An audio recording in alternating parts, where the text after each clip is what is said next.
So today we are talking about something very, very important. I've spoken with few adults that are living a life blaming their parents that they got them to this point.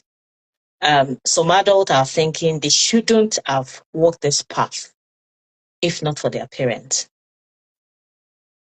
So I have observed this and I have seen how it has really affected a lot of people. I spoke to a friend recently who said she believes that our parents has caused her more harm than good by choosing a career for her. I've spoken with somebody close to me as well who said, my parents said I couldn't study law because they said lawyers don't stay long in marriage. So because she's a woman, she can't do law, and she would have loved to do law. And she said she's enjoying what she does now, but she just feels like she would have done better in law. And there are so many people like that, especially with people of ethnic minority.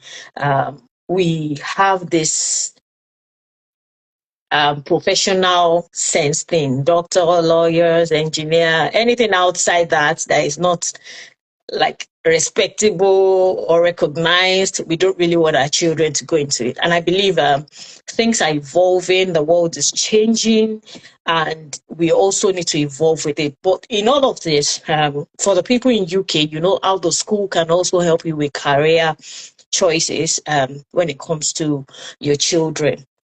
But still, we still want to have our effect. We want to be able to draw the line. Where does the boundary come in?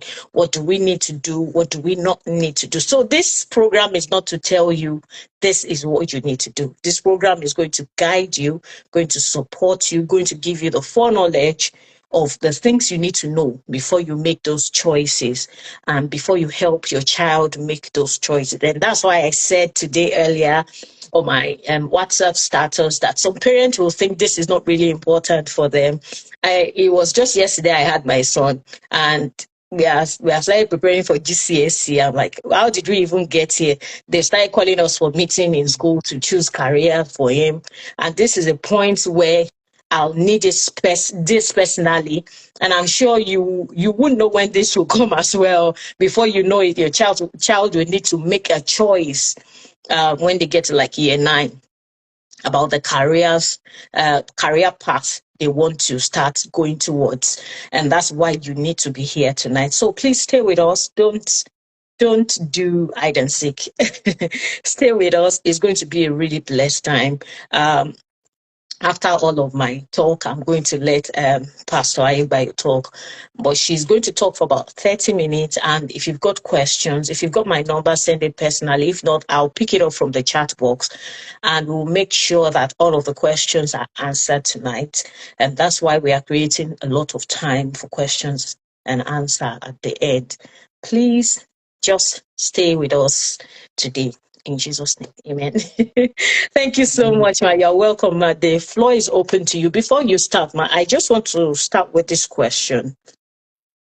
I know that most parents start from a place of love. Some people say some parents are selfish, but I want to believe it's all the love as well. Some parents look at security. Some parents look at the economy, what's obtainable now. What are the things a parent should know before even stepping into the room of choosing a career for their child? Thank you so very much for that question. I hope you can hear me, Claire. We can hear you very well. Excellent. Thank you. Well, I think I should start first by saying good evening to everybody, and by appreciating Mrs. Fajori, I call her Sister Banke, for inviting me. Thank you so much. In her, I must confess, I found a kindred spirit. I found someone who is like my younger sister. So it's been mutual blessing knowing her. And I want to salute the work that she does, even on the parenting arena. I know she's quite passionate about it. And honestly, we do need people in this area who can reach parents, because there is a lot that is happening in the world. And nobody knows it all. Nobody knows it all. I like the fact that she said that we should be willing to learn and unlearn. We live in a different generation from our parents. So we can't do exactly what they did. We must honor them for what they did, but we have to understand the challenges before us and how we must do things differently. So the question that you've asked is, what really should it be? And I think the topic is actually the answer to that question. So it's like the role of parenting. But then I will just start with a little, well, will I say a story or kind of, tracking back. So I don't know what the demographic of the people who are on this call are, but for someone like myself who grew up in Nigeria I was a child of the 70s, and then Mrs. Fajori as well grew up in Nigeria. And I would say, because these are things that personally I've had to think about and I've had to tell my children, it's part of our storytelling, which is very important for immigrant parents. Every parent in the diaspora, if you're raising your children away from where you grew up, you must learn the art of storytelling. It helps your children's identity, helps them understand where you're coming from, especially on the days when it seems like you're speaking Greek and they're speaking Latin. I think storytelling helps to bridge the gap. So my story would start from, the Nigeria of the 60s, the 1960s. That was when Nigeria just got independence, and then more people were going to school. So for someone like my own mother, who graduated from the university in 1971, she and her siblings, maybe another one of her siblings actually, were first generation graduates in their own families. And in the days, I remember my mom telling me the story. She went to, OAU, used to be called University of Ife, and the course that she read was zoology. And before she finished her final exam, she already had a letter of a job offer waiting for her. And it was a very good offer that she had. And, getting a job in those days wasn't difficult at all for people who had relatively good education. And what even brought them to that point, before the time that they had the white collar jobs, their own fathers were farming. And these jobs were not the kind of jobs that were pensionable. So you find a man would have 5 wives, 10 wives, so that he can help him on the farm. And then the children were actually the pension for their, it was the gratuity for the parents. There was no pension coming from anywhere. So you find a man who is maybe in his 60s, he now go and marry another woman who is 25 years old, because maybe the wife he first married is also almost 60. The woman is tired. The woman cannot do that much anymore. They get a younger wife who can assist more in that, So the reasoning at that time was just different. So in our parents' time, in my parents' time, they went to school and almost any course was fine. But then more people were going to school. Economy was changing. The world was changing. By the time I went to school, which is probably similar to what our present parents was referring to when they said, now you've got to think about courses that seemed to maybe hold more economic value. So they were now encouraging us to go for professional courses like medicine, like law, like engineering.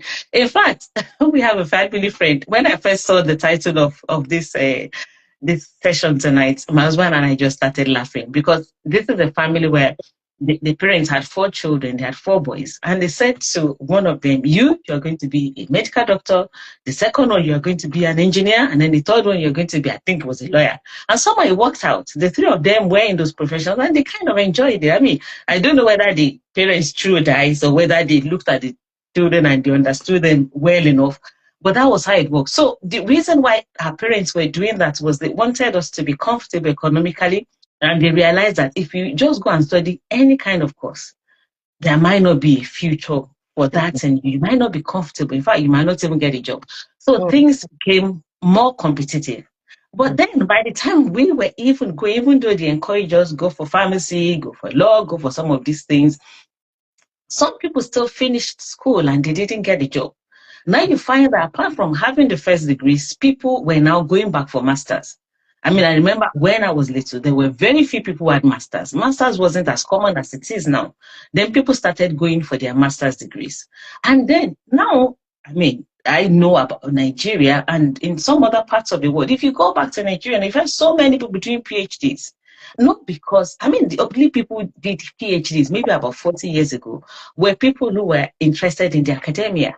But now you find people going for PhD because they couldn't get a job and they're just trying to get as much education, trying to get an edge over the other person. So it means that the landscape is constantly shifting, and we're trying to adjust to that, shifting landscape. So we can see that parents are well-meaning, but then the human, and we're evolving, and it's at a really, really fast speed. So what really should a student do? I mean, a parent do?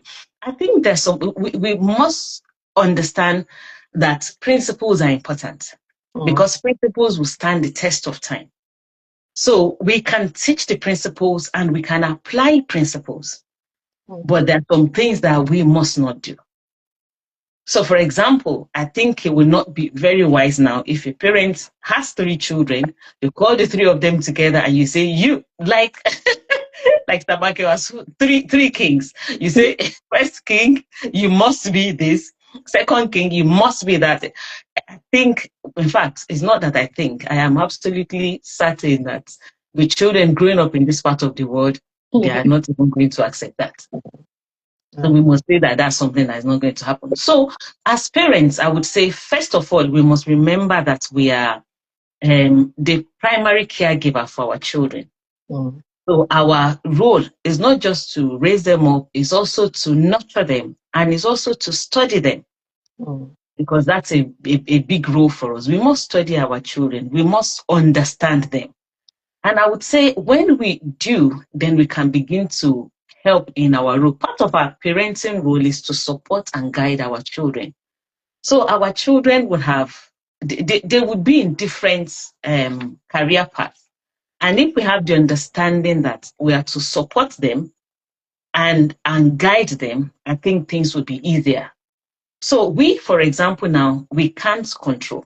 What does it mean to control? To control means that you try to dominate, you dictate, you're trying to determine someone's behavior. Yes, maybe our parents did that for some of us. Some, they said, you must study something, and those children studied it, it worked out. Some, they actually forced them to study things that didn't work out for them. I know a close friend who talked about a cousin of hers who was forced to study medicine because the parents wanted to be able to say, well, my son is a doctor. He did study the medicine, and then the day he finished, apparently he gave the certificate to his parents, and then he disappeared. Oh, God.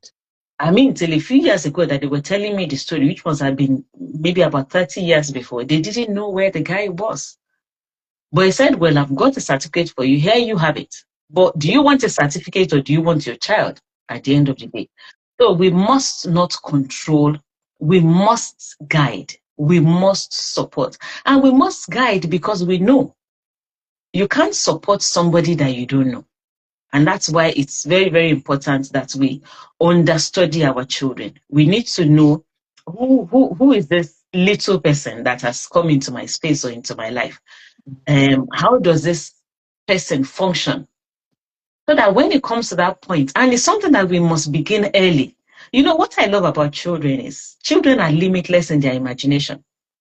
You find a child saying to you, I want to be an astronaut. He does not even have an idea what it means to be an astronaut. He doesn't even know whether you need to learn physics. And because children, they have not had those kind of disappointments that we adults have had. Life has not dealt them any blows yet. Their imagination is in fact, if they tell you what they want to be, some of you just open your mouth, you can't close it. And sometimes it's at that point that we parents, we begin to shrink their dreams. We say, no, you can't, So I think we must just study that child, just be observant right from the beginning. Notice our children, notice the difference in them, not to understand that our role is to guide, is to support, is not to control them. And then we must encourage exploration. So there has to be opportunities for our children to try different things. So for example, for those who are getting to secondary school, I think a number of schools in year 10, they will encourage them to go for work placement or something like that. Even we might have opportunities for our children to volunteer in different places. So volunteering, internships, even helping them to explore their hobbies. We might be able to find where their passion lies. So, for example, there's some children who really love sports. When I was young, if you wanted to do sports, your parents were not happy with you at all. A few years later, sports became lucrative. That parents were almost pushing their children who couldn't even do sports to go and do sports because later there was so much money in it. But it's important to understand that, yes, even a child who loves sports, because sometimes we, like you said, maybe African or immigrant parents, we might be worried for them that, all right, yes, I know sports personalities, they earn so amount, but then out of how many thousands who go into the sports, how many get to that point, that elite sports a point where they can make all that money? But then, if they are interested, it's to really encourage them, but also understand that as a parent, yes, they are doing the sports. Can they also combine that with the academics? Because doing sport does not mean that everybody will play, on the football field. There are so many other opportunities to be involved in that same sport without even touching the football. Recently, I was reading the story of a parent who put the message on Facebook, I think. I was talking about the experience of their children, and their first son was very, very much interested in football. And the father said, no, you're not going to do, you're going to do, was it naval engineering or something around that line? That's what you must do. The second one wanted to do it, second son, the father said no.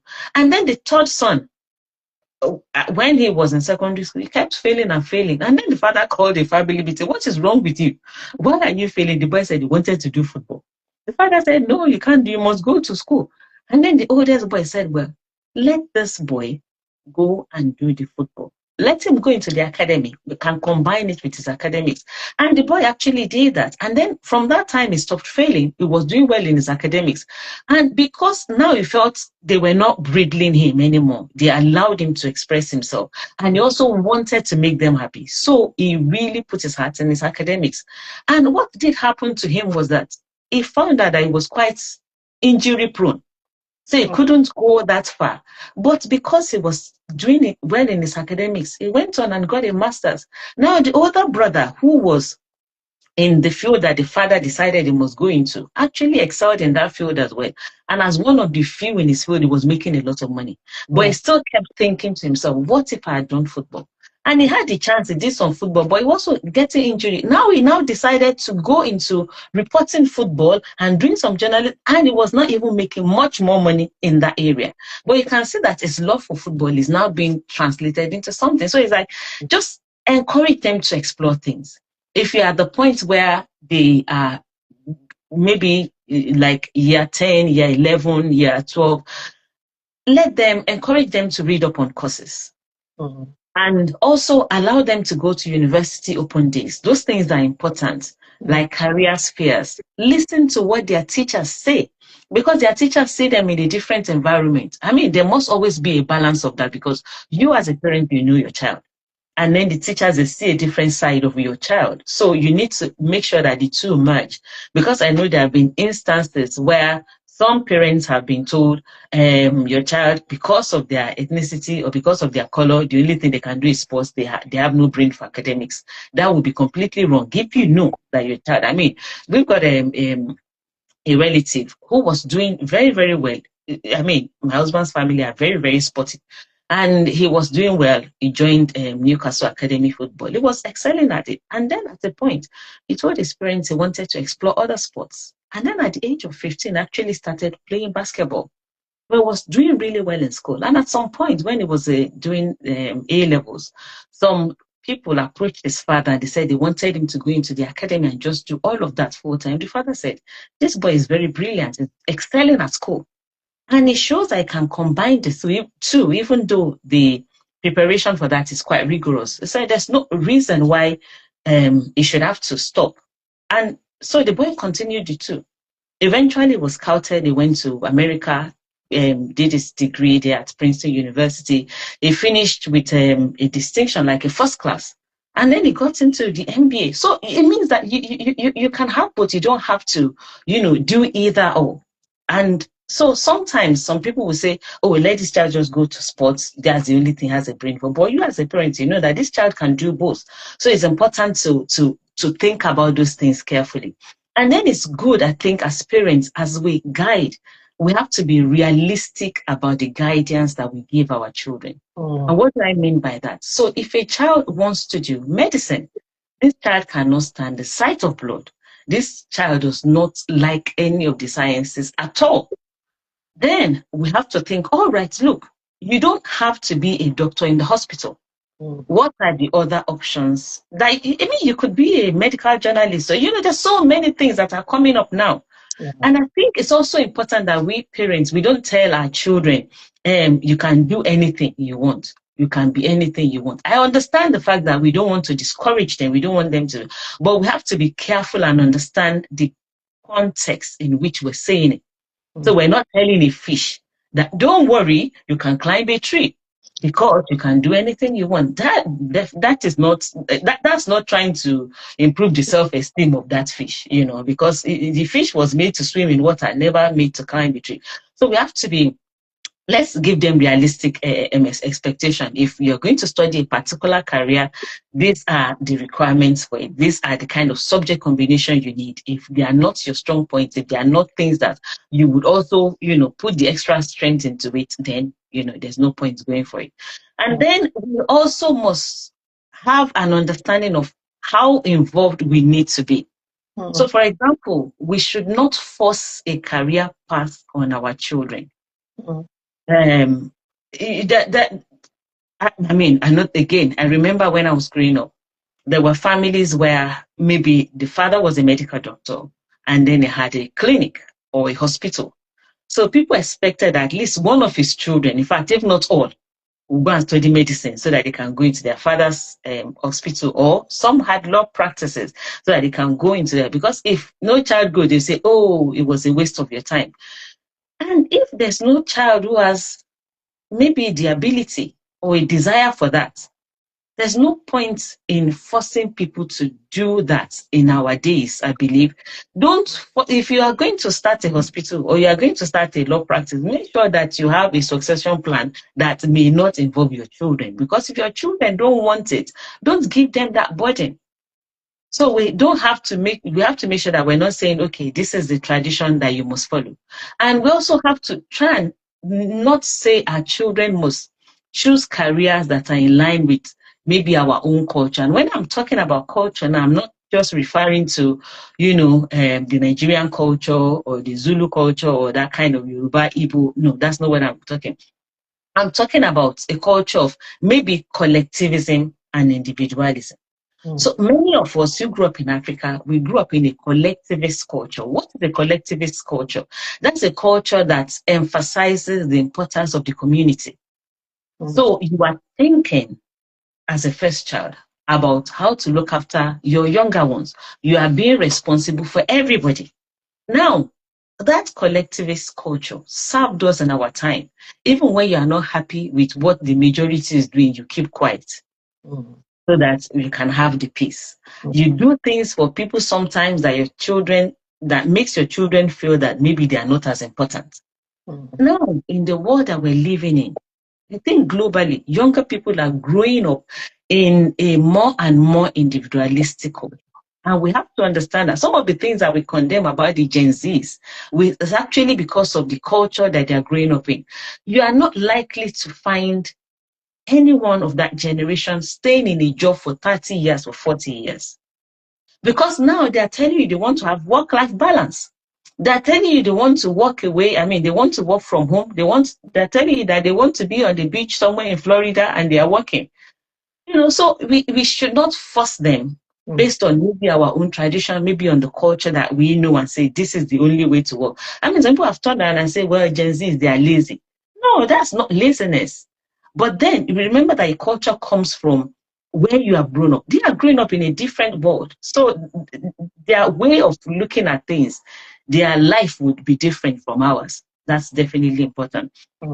So I think we must make sure that while we are guiding them, we encourage them to self-discover. So we study them to try and help them identify their skills, but we also encourage them as well to identify the skills, the interests that they have, and what makes them feel fulfilled. Because they would take fulfillment over what we would call maybe I think there's a word that we use for when you're certain, when you're stable. Maybe you look for a job that is stable, a job that has a future, as it were. They will tell you, no, we want something that is fulfilling. We want something we enjoy. So we have to be careful that we balance that thing. Of course, we've got to be realistic about the things that they do. So we want them to be in careers where there is what is called career adaptability. Many people these days, they do a lot of pivoting. So I know that Stabanke trained as an architect, but she's not working as an architect now. So it means that at some point she's had to tell herself that I've got to move on. But if she has always been in the mode of it's only architecture or nothing else, then she will just be stuck. So we don't want them to be stuck. We want them to have that adaptability, to have that opportunity to critically, for them to not just have a lateral thinking way, but to be able to think multidimensionally, because the world increasingly is calling for all those kind of people. And I think we also must model good work ethics for them. In whatever anybody is doing, excellence is always the encouragement. If you excel at what you're doing, somebody started, even the people that are influencers, somebody just started talking on all this social media, and they're doing it so well that people are listening to them. So at whatever they do, if there is excellence in it, if there is good work ethics, then I think we are guiding them. But we are supposed to model that for them. And when I think about this modeling bit, I think it just brings me to that point of parental influence. I think many times as parents, we can underplay, how strong our influence is, especially in the lives of our children. So what is influence? So the definition of influence is the capacity to have an effect on the character, development, or behavior of someone. So the capacity to have an effect on the character, development, or behavior of someone. So you don't have to say to somebody, I'm influencing you. No. So because our children grew up with us, we are their first examples. We are their first models. So they are looking at how we're doing our careers because of parental influence. Some children will gravitate towards a particular career because, oh, I love how mom does this. I love how dad does this. And then they go into that career because of the influence that they have seen, because of how they have watched their parents. So that influence is very, very important. And we must remember that the influence is supposed to help guide them. It's not supposed to be something that works against them. It should be to support and it should be to guide. And one of the factors that influence that is also our own exposure. If we are well exposed, then we are in a better place to guide them and help them make the right decision. So our children look at us a lot.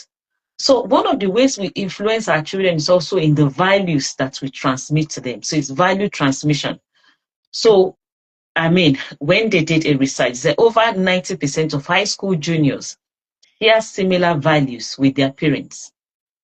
And that influences their professional interests. So what values do we have as parents? Those values influence our children. We don't have to say to them, and this is what, no, it influences their career decision making, it influences in the choices they make. And I want to say that we can influence our children negatively as well. And the way we can do it can be for a number of reasons.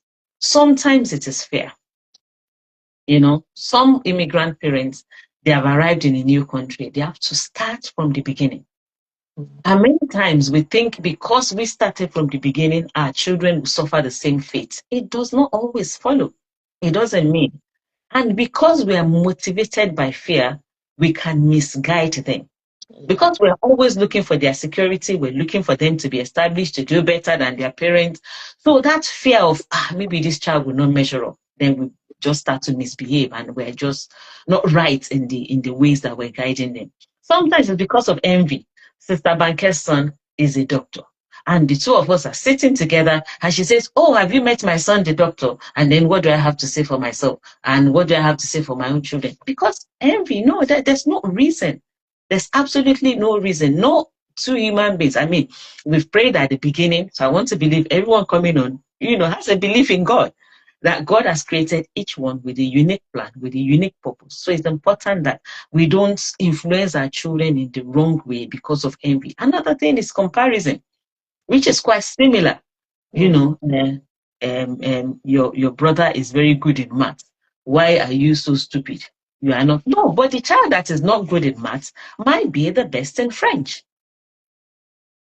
So if a child is very good in French, in modern foreign languages, you might think it's useless. That guy can work almost anywhere in the world in different embassies. So they've got different acumens, they've got different strength. There's no reason to compare them and now say, oh, because someone is going in one direction and you are not doing well because you are not going in that direction.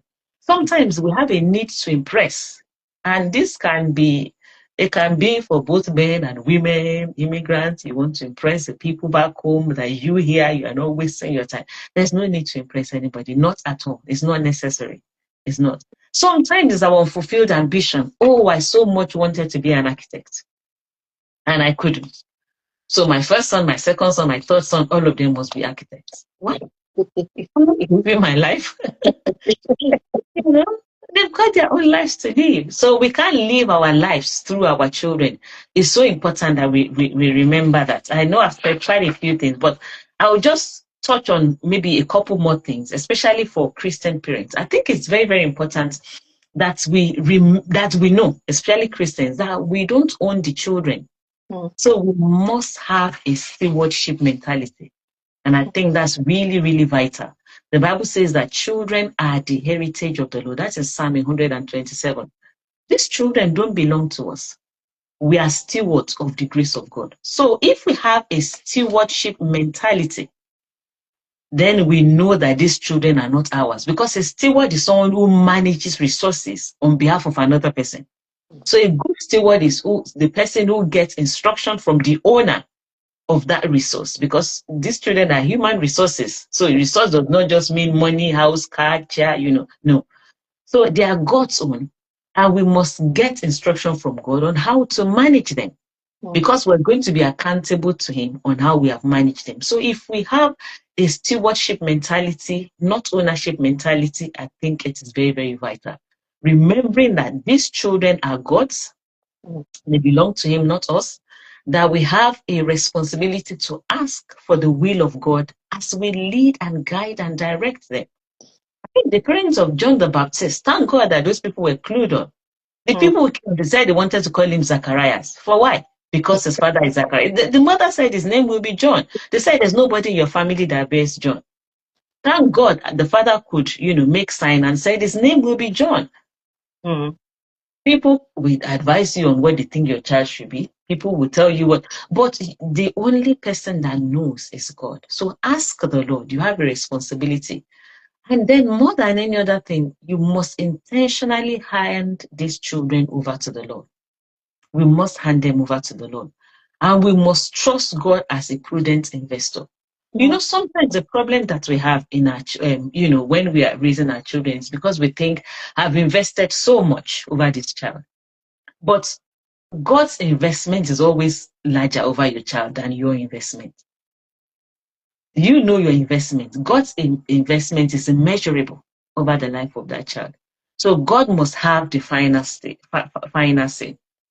And then as I just begin to round up, I have to say that parents, we must understand our limitation. I was thinking about this and I thought sometimes as parents, we can be very arrogant.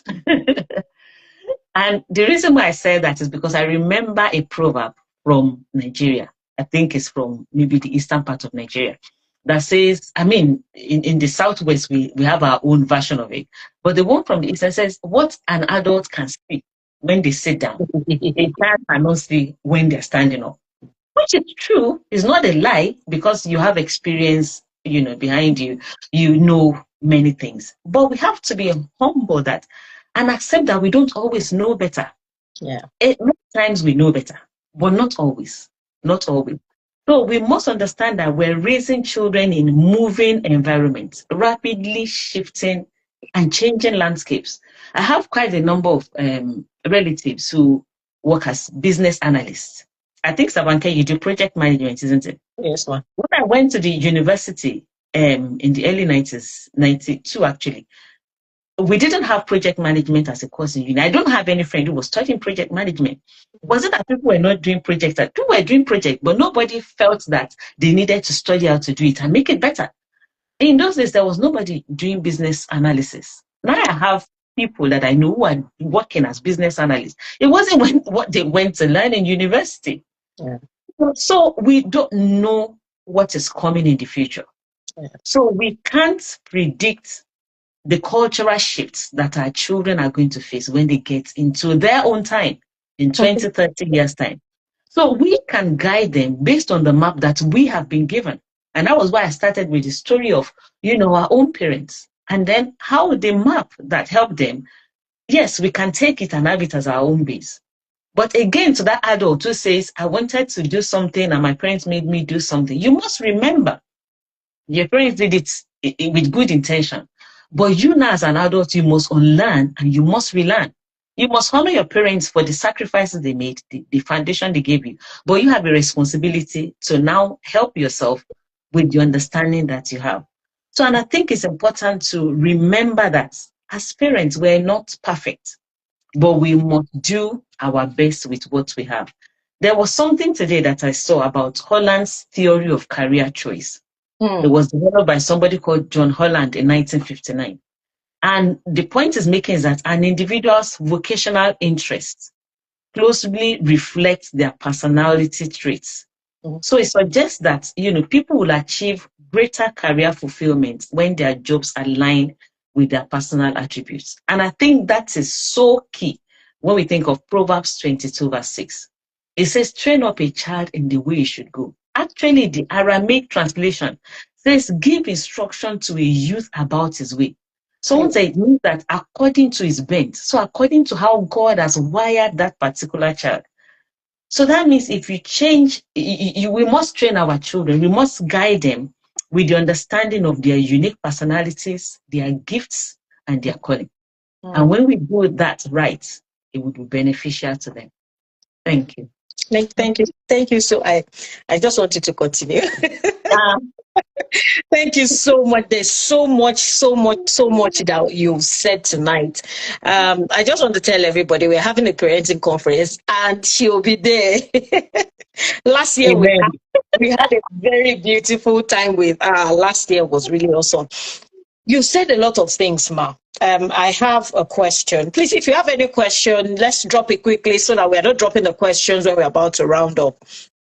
We have a question already, but before we go to that question, I just want to say something and ask a question about it. You've already touched on it anyway. You've said that we can't predict the cultural shift that will be coming. I was just asking ChatGPT about the job titles that will be coming in like 5 years, and I'm looking at it, I'm like, what's this? Like, to me, it doesn't really make any sense. But that's the kind of life our children are going to grow into. That's the kind of career they're going to be looking at. So if we are using what we know presently to push them out there, push them into where we think we want them to be, it could be dangerous. I can remember that years ago, Ma, there was university degree for secretarial studies and typing. Nobody does that anymore. Nobody does that anymore because it's not useful for our time. There are some jobs that we're even doing now that will not be useful in a few years.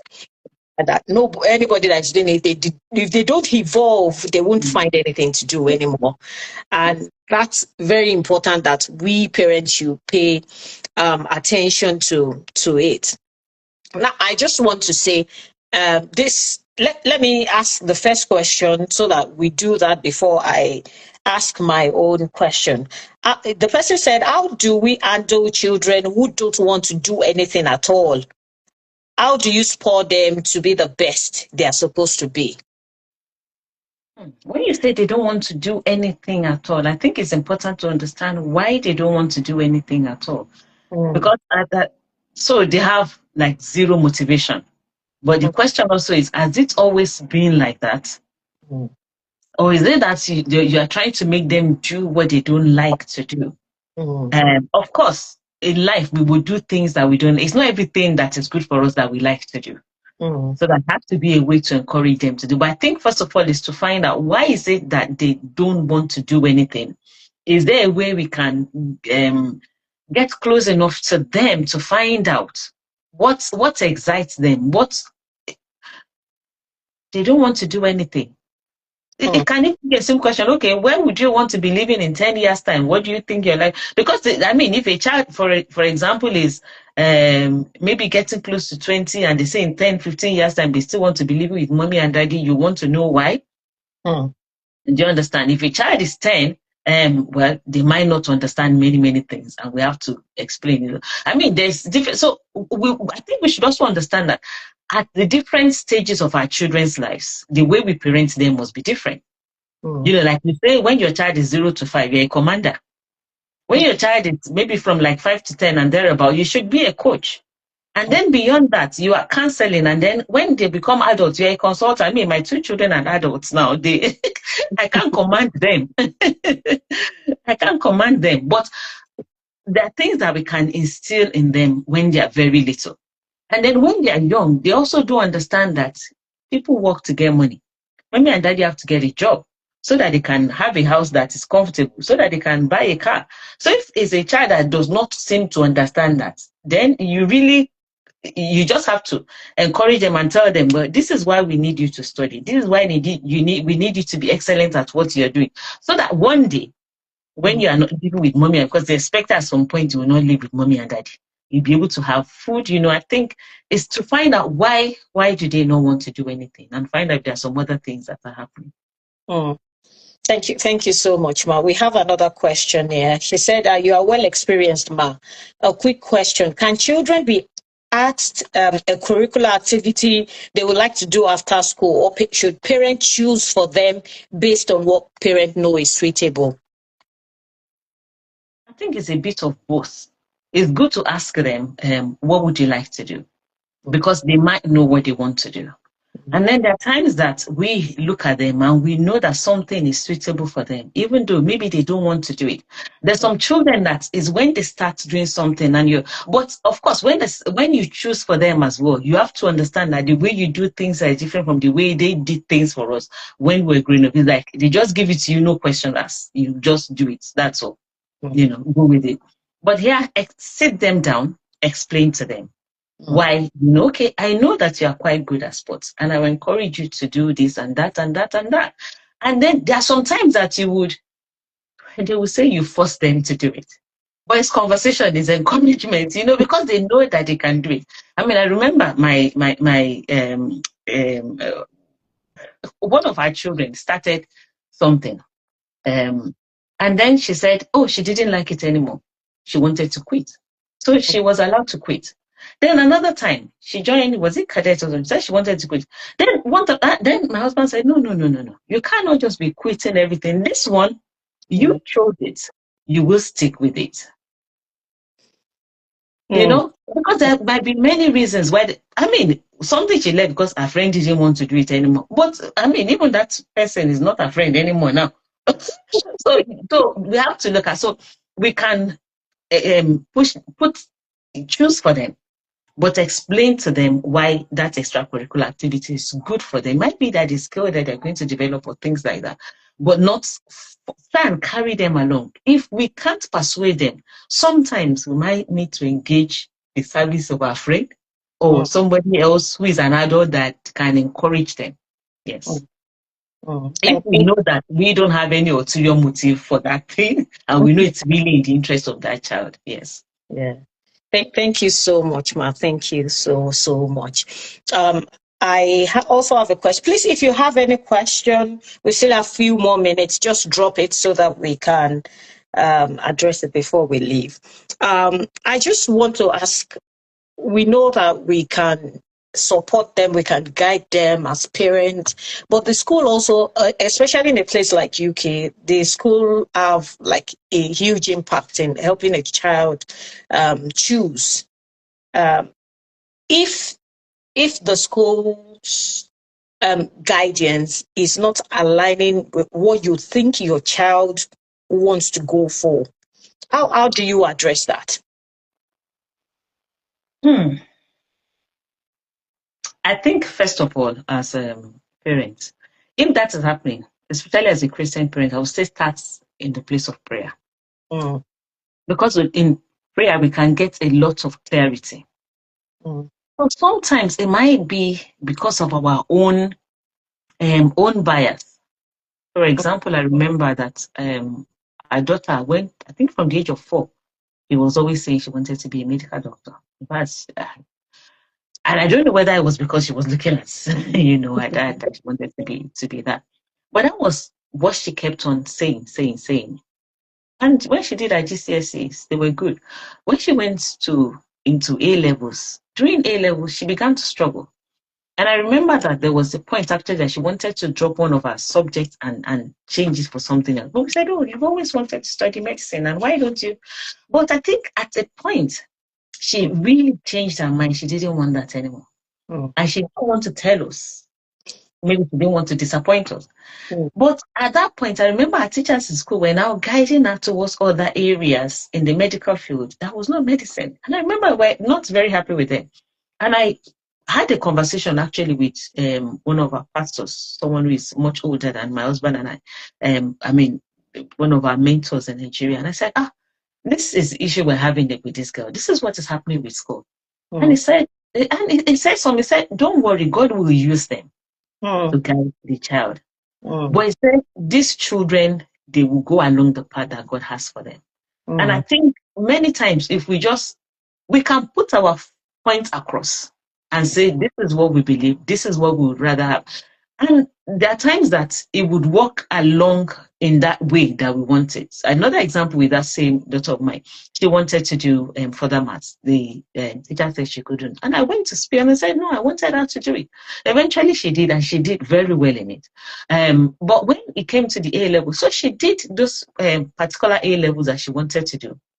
They were not very strong. Eventually, she didn't do medicine.